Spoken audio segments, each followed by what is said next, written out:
Hello friends, welcome from the on behalf of Yogic Science and Modern Science. Friends आज का topic बहुत important है। Topic है प्रकृति, जीव और माया। ये टॉपिक मैंने इसलिए चुना है क्योंकि इसको लेके लोगों में बहुत कंफ्यूजन है, और आम लोगों में ही नहीं, जो आजकल संत महात्मा हैं, विद्वान लोग हैं, उनमें भी कंफ्यूजन है प्रकृति, जीव और माया को लेकर। प्रकृति क्या है, जीव क्या है, माया क्या है, इनकी वस्तु स्थिति क्या है, अपने आप में ये क्या है, और ये तीनों आपस में कैसे संबंधित हैं।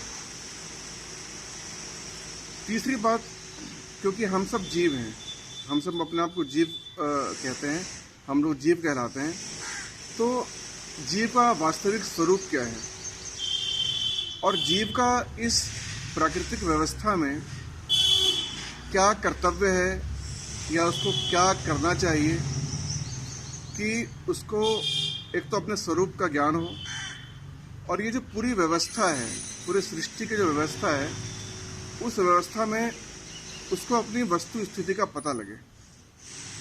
तो ये एक ही प्रश्न में 3 प्रश्न छिपे हुए हैं। पहला तो प्रकृति, जीव और माया की वस्तु स्थिति, दूसरा उनका संबंध, और तीसरा जीव का कर्तव्य। तो मैं शुरू करूंगा भिक्खु विवेचन जी से कि इस पे बुद्धिस्ट पॉइंट ऑफ व्यू से अपनी बात रखें इन तीनों के संबंध में। अभी आपने जो प्रकृति, जीव और माया जी 3 शब्द आपने दिए, तो प्रकृति के बारे में, प्रकृति को अंग्रेजी में कहें नेचर, हाँ, और हिंदी में प्रकृति कहते हैं, और उर्दू वगैरह में कहते कुदरत जी। तो ये प्रकृति के दो लोग हैं, प्रकृति के साथ 2 लोग जुड़े हुए हैं। इसके 2 भाग हैं, एक जीव जिसको चैतन्य कहा गया, कर्ता कहा गया, और दूसरा माया जो ब्रह्म है। तो यह प्रकृति में 3 लोग मिलकर के सारा कुछ संसार चलाते हैं। यथार्थ में तो इनमें कुछ है नहीं, मैंने पिछली बार भी बताया था, सन्नसार और निस्सार, इनमें कुछ भी कहीं कुछ नहीं है, तो उसी को ब्रह्म कहते हैं। ब्रह्म का ही मतलब है कि जहाँ कुछ है ही नहीं और लगता कि सब कुछ है। तो ये सारा संसार ब्रह्म में फंसा हुआ है, और वो भ्रम का कारण है जो प्रकृति की व्यवस्था है। प्रकृति में जो विभाग हो गए, नहीं तो अकेले प्रकृति क्या करती, प्रकृति के 2 भाग होने के कारण जैसे मनुष्य चलायमान हो जाता है, उसी प्रकार से इसमें जब हम आगे बढ़ेंगे तो बहुत विचारधारा के आधार पर देखेंगे अनित्य अनात्म दुख, ये उसकी एक संक्षिप्तीकरण है। और इसी में प्रकृति का जो स्वभाव है, वह स्वभाव है नाम रूप, यानी मन है, रूप के साथ मन है, जिसको ने चेतन कहा है, और चित्त का रूप है जिसके साथ चेतन हुआ। चित्त जब वो चिंतन करने से जो उत्पन्न होता है, उसको जो चिंतन करता है वह मन हो गया। तो मन के बिना ये शरीर कुछ नहीं कर सकता है, और शरीर के बिना मन भी कुछ नहीं कर सकता है। तो मन जो कुछ चित्त जो चिंतन करता है, जो चेतन है वो चिंतन करता है, तो इंद्रियों पर चिंतन करता है, इंद्रियों के विषयों का चिंतन करता है, विषयों का चिंतन करके वह जो संचय कर लेता है, जो एक झोला होता है, मन एक झोला रूपी मन जिसको कहते हैं। तो इसमें वो जो चिंतन भरा हुआ है, एक चिंतन के कारण उसको क्रियाकलाप में लेता है, जो मन से सोचा है इंद्रियों पर, तो हर इंद्रिय के स्वभाव से भटक जाता है। जो हमारी इंद्रियां हैं, इनका स्वभाव क्या है, तो हर इंद्रिय का एक स्वभाव है, उनके विषय हैं। जैसे आँख से क्या है, रूप दिखाई पड़ता है, कान से शब्द सुनाई पड़ता है, नाक से गंध आती है, जुबान से स्वाद मिलता है, और त्वचेंद्रिय से स्पर्श अनुभूति होती है। तो अब ये सबकी अनुभूतियाँ, सबके विषय अलग अलग हैं, लेकिन इन विषयों को जानने का काम जो करता है वह चित्त है, चेतन है। तो चेतन का भी जब विभाजन हो जाता है तो उसमें मूल चित्त आता है, चेतन बनता है कैसे? वेदना, संज्ञा, संस्कार और विज्ञान, इन चारों को मिलकर के चेतन बनता है। अगर ये चार नहीं है तो चेतन नहीं हो सकता। और ये चेतन भी तभी आगे बढ़ सकता है जब इसको रूप मिले। बिना रूप के चेतन कुछ नहीं कर सकता। इसलिए जड़ चैतन्य ग्रंथ पढ़ी गए हूँ। मैं थोड़ा सा खाली बुद्धिस्ट से ही नहीं, बौद्ध के माध्यम से बात करता हूँ, बुद्धिस्ट के माध्यम से नहीं। जी। तो आता है जड़ चैतन्य। जड़ क्या है? स्थूल रूप। चैतन्य क्या है? या जो मन। तो जड़ चैतन्य ग्रंथि पड़ गई, ये गठबंधन हो गया है। इस गठबंधन के कारण ये सारा संसार चलाए हुए हैं। तो जड़ चैतन्य ग्रंथि पड़ गए वो सकी न छूटी उलझती रहेगी। हम जितना इसको सुलझाना चाहते हैं, जितना हम निर्वाण की ओर, मुक्ति की ओर जाना चाहते हैं, पता लगता हम उतने ही बस फंसते चले जाते हैं और ये कभी समाप्त नहीं होता। अभी इसको देखने के लिए आपको हम उदाहरण के तौर पर कहेंगे, जब गर्मी का समय होता है तो उसमें एक बवंडर चलता है। और बड़े बड़े बवंडर आप लोगों ने देखे होंगे, छोटे बड़े बवंडर दिखाई पड़ते हैं। तो ये बवंडर बड़ी तेजी से भागते हैं। कहाँ जाना है कुछ पता नहीं, किसी तरफ भी चल देते हैं। तो ये बवंडर को जब आप गौर करोगे, क्योंकि कुछ भी जानने के लिए विभाजन ही जरूरी है। बिना विभाजन के आप कुछ नहीं जान सकते। विभाजन करोगे तो मैं का पर्दा हट जाएगा, तो तेरा का पर्दा हट जाएगा। मैं का पर्दा खत्म हो तो फिर तेरा का पर्दा खत्म हो जाएगा। लेकिन हम अपना पर्दा नहीं हटाना चाहते हैं और दूसरे का पर्दा हटाने के चक्कर में पड़े रहते हैं। यही संसार है, संसार की गति यही है। तो हमको विभाजन के द्वारा, जैसे हमने पिछले एपिसोड में भी बताया था, विपස්සना एक पद्धति है। विपස්සना माने विशेष रूप से देखना जी। तो देखने का काम तो एक तो इंद्रियों के माध्यम से, और इनका सबका अगुआ हो गया मन। मनेंद्रिय के द्वारा देखना।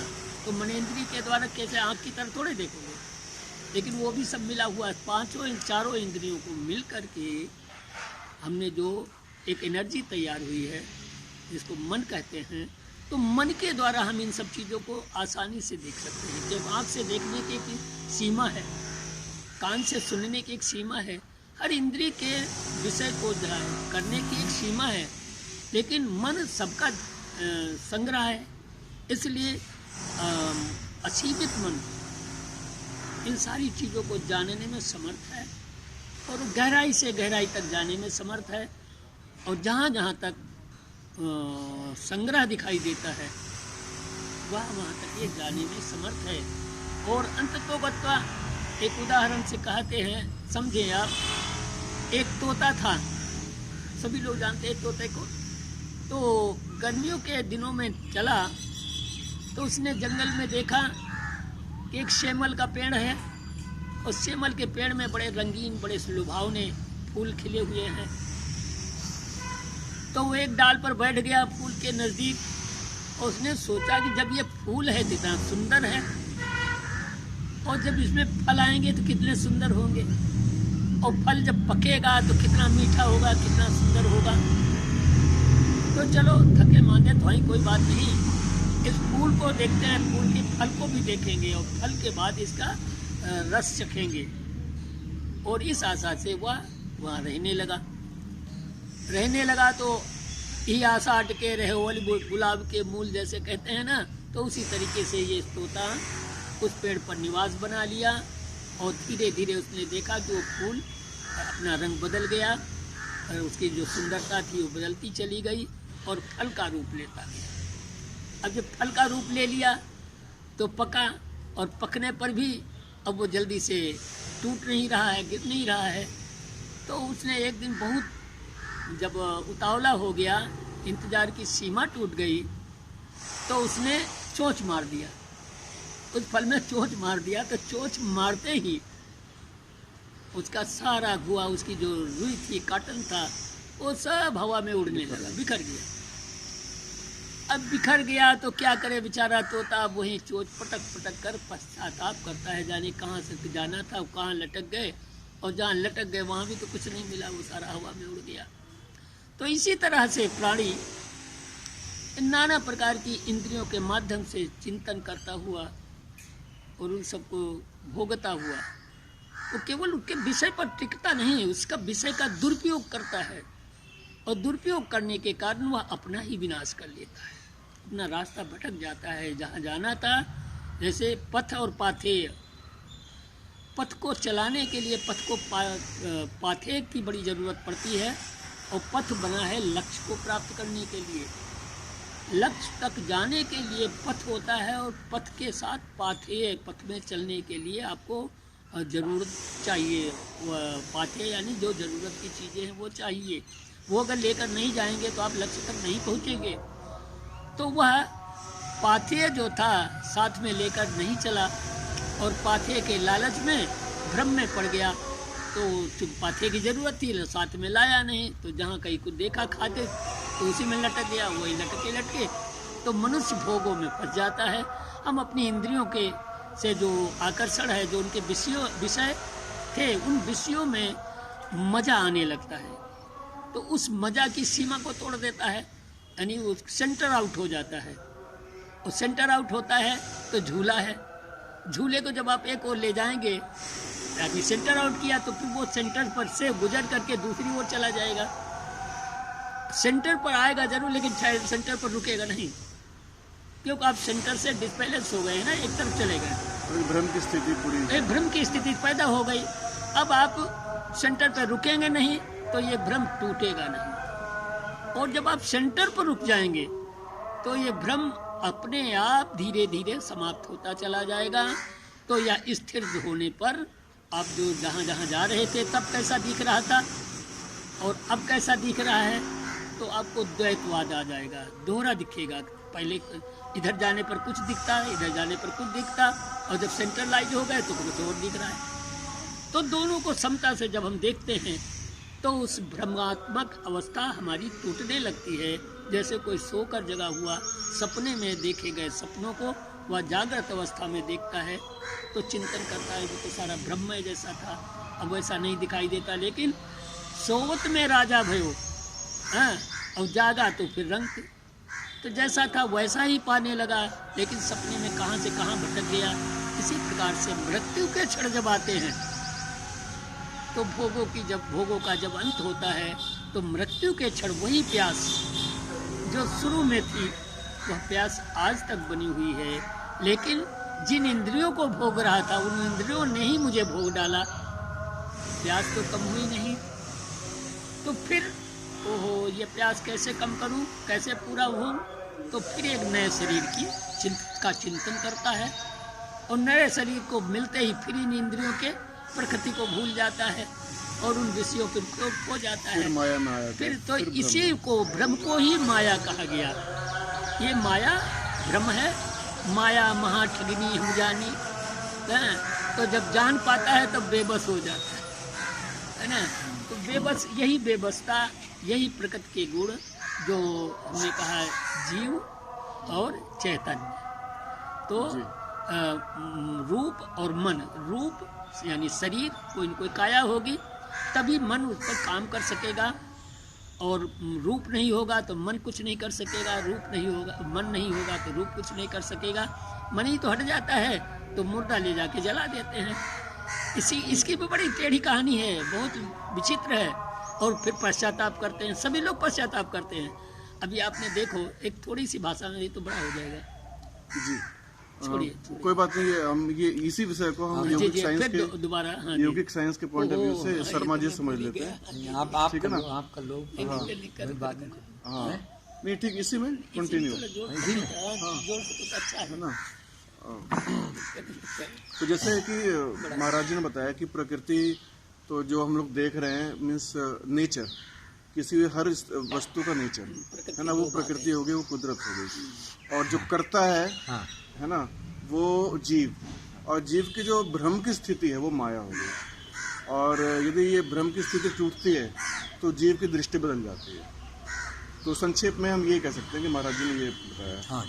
तो शर्मा जी, आपका जो एक अलग से यौगिक साइंस है और आपके जो सिद्धांत हैं, उसके अनुसार इन तीनों की क्या वस्तु स्थिति है?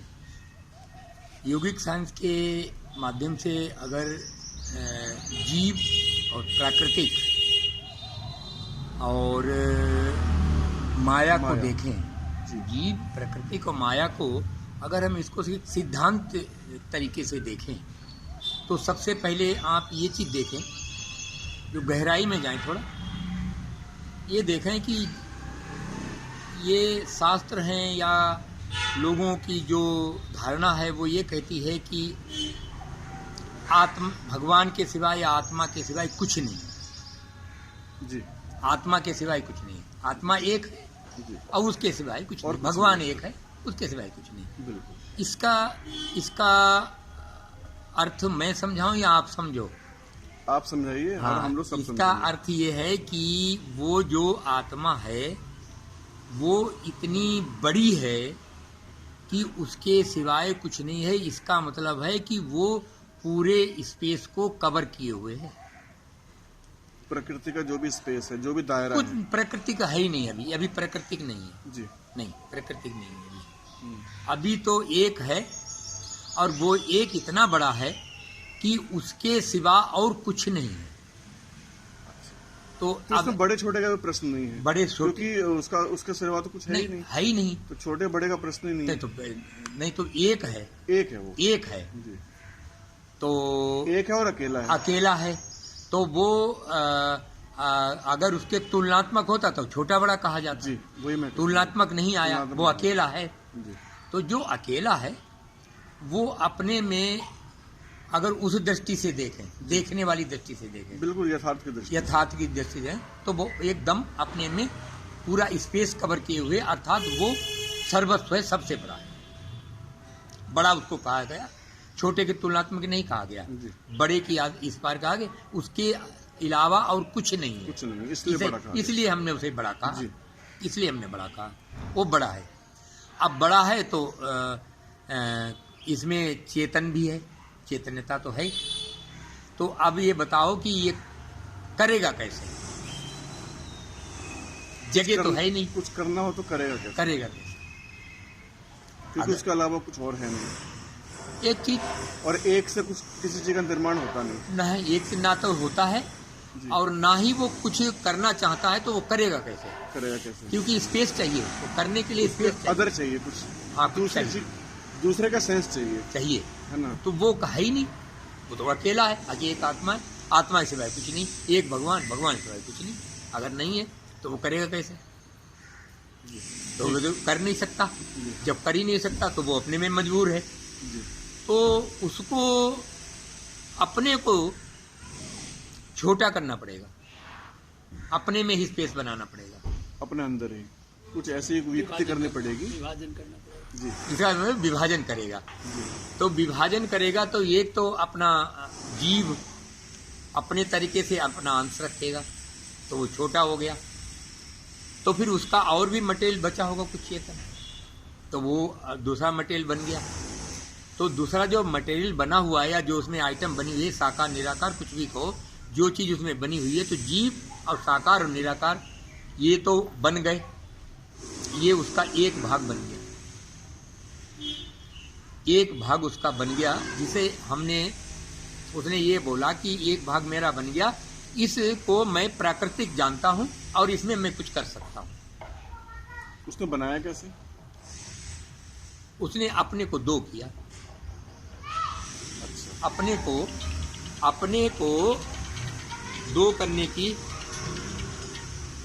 उसकी अपने को दो करने की जो उसकी विचारधारा थी या संकल्प था, करने की वजह से द्वैत आया है उसमें, उसके संकल्प से द्वैत हुआ ना, द्वैत हुआ तो दो हो गए, माया को उत्पन्न किया तो दो हो गए। जैसे ही दो हुआ तो उसने सोचा कि करने के लिए मुझे एक ऐसी चीज की चाहिए जिसमें मैं कुछ भी कर सकूं, तो साकार निराकार कर करके एक अंडाकार एक स्थिति, वो दो अंडों का समूह, क्योंकि वो चतुर्भुजाकार है।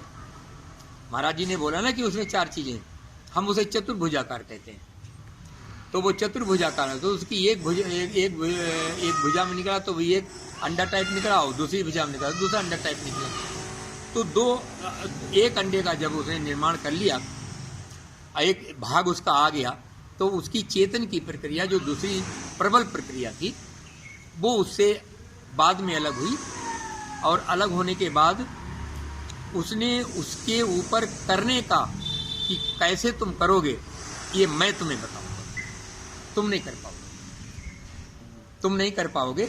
जानता हूं कि तुम चेतन हो, जीव चेतन है जानता हूं, मगर चेतन की औखाद है तुम्हारी, और सूक्ष्म हो, जीव हो, इसलिए सूक्ष्म हुआ है, इसलिए भी तुम्हारी एक औकात है। ये जो हमारा ही मटेरियल बना हुआ है, जो उसी एक के जो हुए उसी का मटेरियल साकार निराकार है, ये भी मैं जानता हूँ, क्योंकि उसी से बना है सारा। हाँ, ये भी मैं जानता हूँ, मगर मैं प्योर चेतन हूँ, मैं चेतन हूँ। मैं तुम्हें बताता हूँ कि तुम करोगे कैसे। तो उसे करने के सिस्टम के लिए वो इन्हीं चीज़ों का प्रयोग करता है जिसे हम परमात्मा कहते हैं। अपने घर से कुछ नहीं लाया, उसी के माल मटेरियल को लेकर के उसमें ही उसने करने की एक सिस्टम बना लिया कि ऐसे तुम करो। तो जैसे ही उसने कोई कुछ करने की, तो साकार निराकार तो एक अंडे में है। तो साकार, जैसे महाराज जी ने बोला ना कि गांठ बंध गई दो चीज़ों की, तो साकार निराकार दोनों चीज़ें तो उस अंडे में हैं। मगर साकार निराकार भी ये चेतन है, और जीव भी उसके अंडे में है, और जीव भी अपने में चेतन है। तो चेतनता का टकराव हो रहा है। जो चेतन तो दोनों, जीव केंद्र है चेतन का, जीव चेतन का केंद्र है, और वो उसका स्पेस एक तरीके का है, बड़ा है, उसमें भी चेतन है, इसमें भी चेतन है। तो दोनों के चेतन का, जैसे कोई चीज बनाने का, या उसको चलाने का, या उसको खत्म करने का, या उसको नया बनाने का, या उसको, ये जैसे ही परमात्मा की तरफ से ये प्रक्रिया पेश की गई, तो उन्होंने ये काम करना शुरू किया। तो चेतन का टकराव हुआ उसमें, साकार और जीव का। मतलब प्रकृति के अंदर जीव और प्रकृति जो खुद है, उसमें साकार निराकार है, साकार निराकार है, वो टकराव, तो वो भी आपस चेतन में- है, वो भी चेतन है, जीव भी अपने में चेतन है। तो पर ये जो एक था उसके संकल्प से प्रकृति अलग हुई और अपना चेतन स्वरूप उसने अलग किया, हाँ, वो अलग किया, प्रकृति अलग हुई। प्रकृति अलग। और जीव कैसे स्थापित हुआ उसमें? जीव उसका सूक्ष्म रूप हुआ है, क्योंकि वो अगर जीव उसका अपने सूक्ष्म खुद का ही जो जो वो एक बड़ा था, रूप था, जो वो एक था, वो उसका छोटा रूप ले उसमें डाला, उसमें डाला, क्योंकि वो उसमें अनेक नहीं डालेंगे तो वो ये अगर एक रहेगा तो काम नहीं कर पाएगा। दो पीस किए हैं, एक करने के लिए थे, ये व्यवस्था की है, मगर ये करेंगे अनेक, सारे ये संकल्प से हुआ। हाँ, ये एक के करने से हुआ ये, क्योंकि करना है ना उसे, तो एक तो कर नहीं सकता। तो उसने ये करने का एक सिद्धांत बनाया जिसे हम फार्मूला कहते हैं। जब उसने करने का सिद्धांत बनाया तो इसमें चेतन तो दोनों जगह, जीव में भी चेतन है, नेचर में भी चेतन है, क्योंकि वो उसी का भाग है। तो एक प्रबल चेतन है, एक कमजोर चेतन जो है ना, अब दोनों आपस में टकराए तो एक तीसरी चीज जो खड़ी हुई चेतन से, वो जो जीव का कार्य कह रहे थे ना करने के, तो देखो ये कार्य तो किया उसने, ये कार्य है उसका, मगर एक चीज खड़ी हुई है। जैसे दो नेगेटिव पॉइंट करने के से एक तीसरी चीज पैदा होती है, मगर वो जो दोनों अलग हो जाते हैं तो वो तीसरी चीज कहाँ होती है?